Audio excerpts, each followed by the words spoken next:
The day has arrived. We can finally take the Merc out, test out the brakes.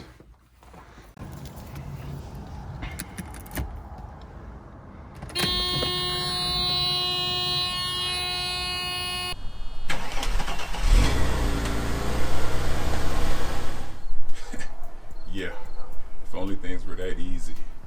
Ain't that right, Fred? What he said. Let's take you back.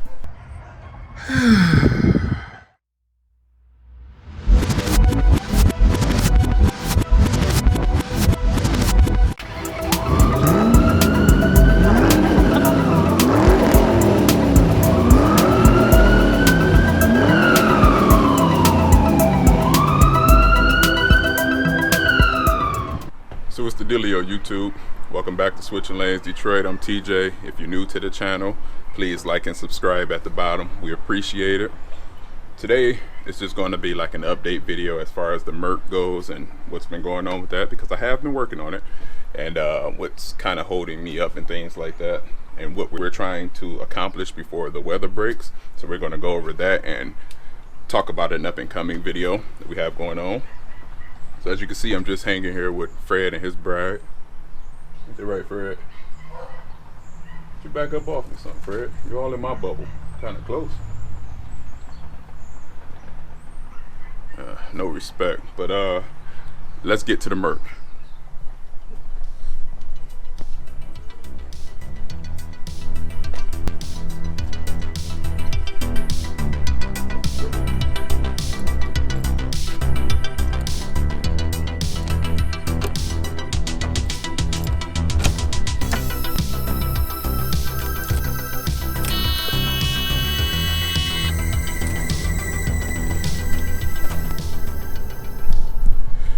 Sure wish we were going for a test drive. All we can do is back up and go in the driveway at this moment.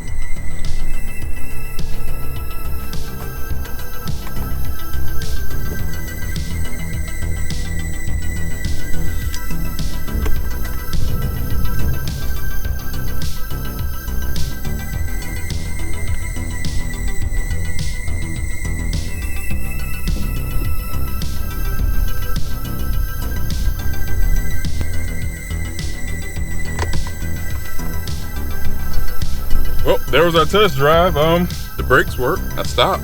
I didn't roll through the gate in the garbage can, but yeah, that's about where that goes.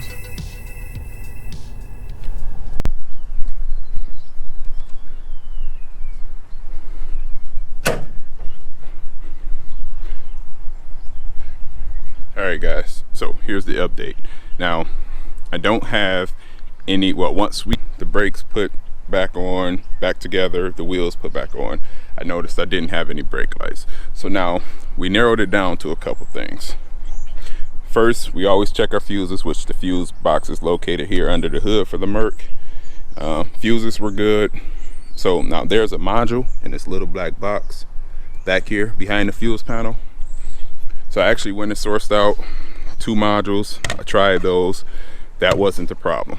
All right, well, you go to the next thing, which is a brake light switch. Now this is actually located underneath the dashboard.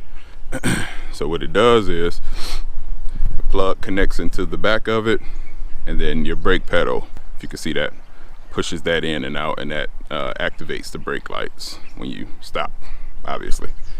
So we went through, it was tough trying to find a switch. This is the original right here. This is the one that came off of the vehicle. As you can see, it's 2 prongs. I ordered one and it came in a 4-prong. Well, I tried it and of course it didn't work. I looked in different forums and everything, and I couldn't figure out why this has 4 prongs and mine only had 2.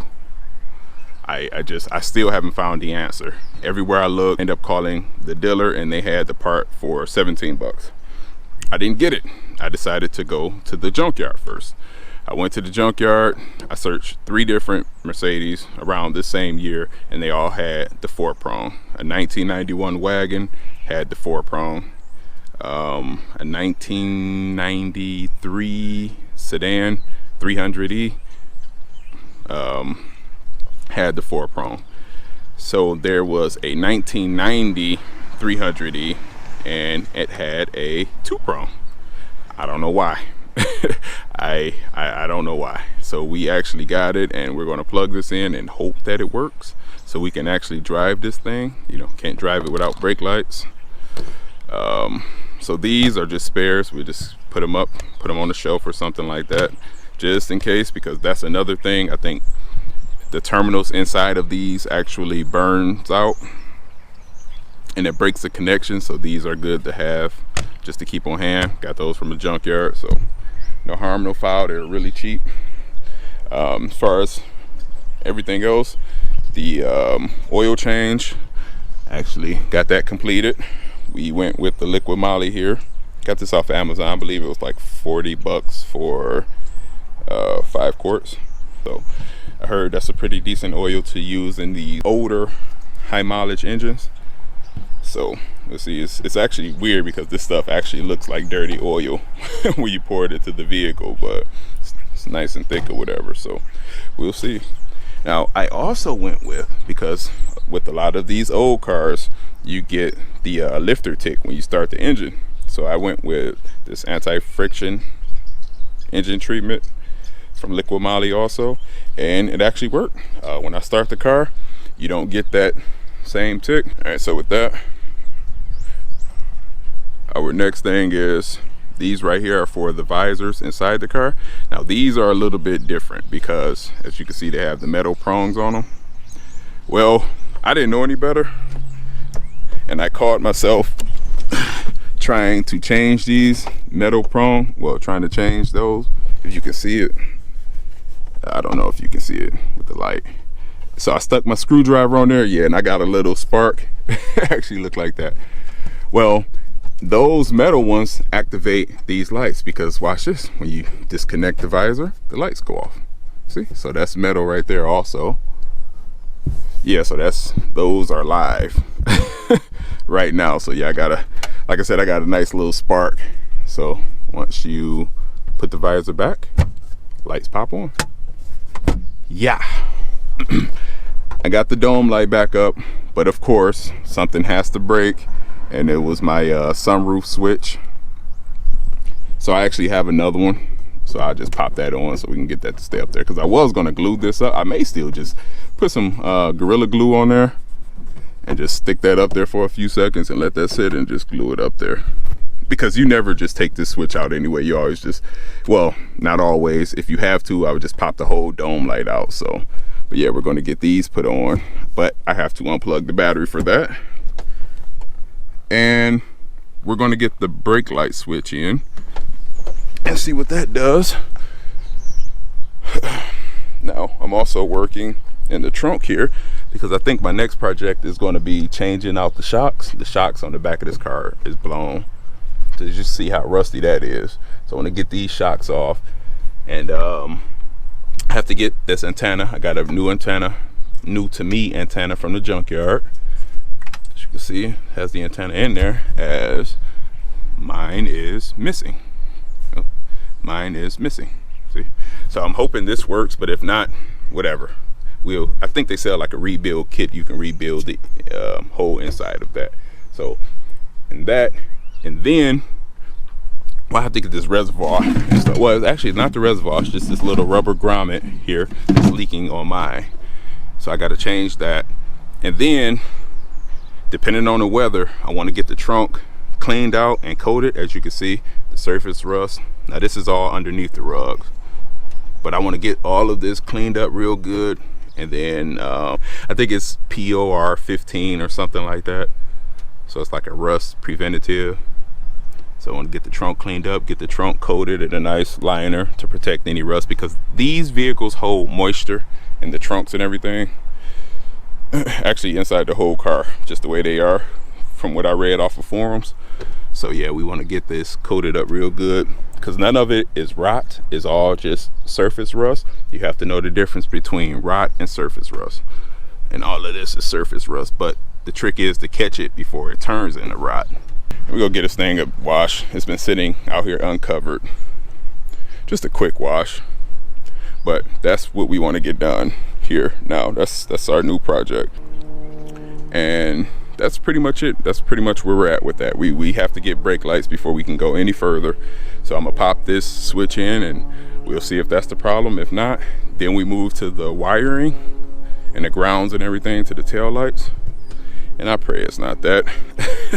I checked the bulbs are okay. So once we do that, we'll go from there. So let me get that switch in and we'll check back in a minute. All right, so now we got the switch in. So now I have to call my trusty assistant out to press the brake and see if it works. Let me go get her.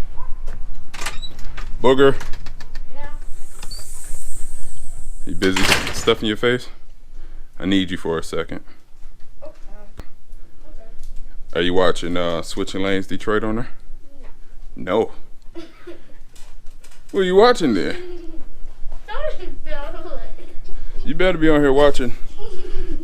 And she's not. Okay. All right. Fair enough. Come on, goofball. I need you. You gotta put on shoes. Sheesh. You see that, man?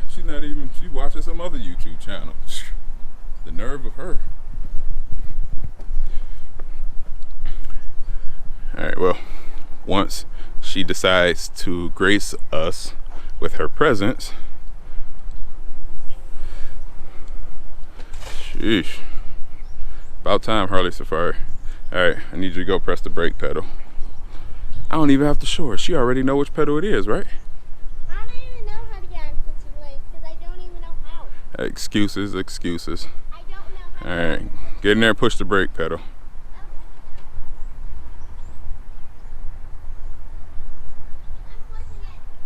You're pushing it, and still no brake lights. So now we move to the next. Let me make sure you're pressing the right pedal. Yep, you are. Push it. Yeah. All right. Yep. Stop. All right. Still no brake lights, but we'll get it figured out. You might have to replace them. Replace what? The bulbs, probably so. You might have to take them out and replace them. All right, you can go finish eating. Thank you. All right, well, you see, I got more work to do to figure this out. So it's a nuts. I highly doubt both switches are bad. So it has to be something else. Now, the only other thing I can think of is I had all of my tools back here in the trunk. So maybe a tugged on the ground or a wire or something like that. So I have to trace it and figure out what it is. But we gonna work on that today.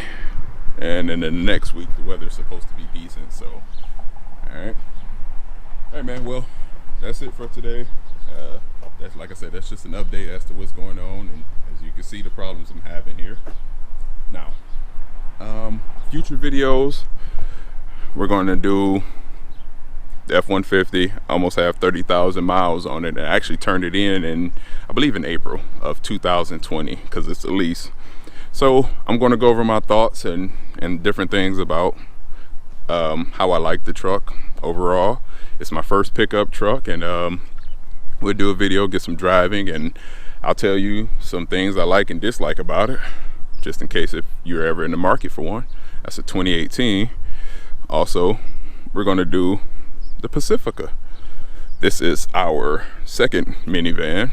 We had the Dodge Grand Caravan, and then we went with this one. And I'm going to give you my thoughts on this because I actually drive this one a lot too, to keep my miles down on that. So I actually drive her vehicle a lot, and I'll give you my thoughts on those. Will we keep it? Because she's buying that one. So it's, will we keep it? Will we trade it in and go smaller because the kids are getting older? I don't know. We shall see. But thank you guys for watching. Please like and subscribe, and we'll catch you here the next time around. Oh, hit that link above and check out Chris's video. He shows you what $5,000 got him out of his expedition. If you're in the market for a used SUV, and make sure you like and watch that video, and We'll catch you next time around. Peace.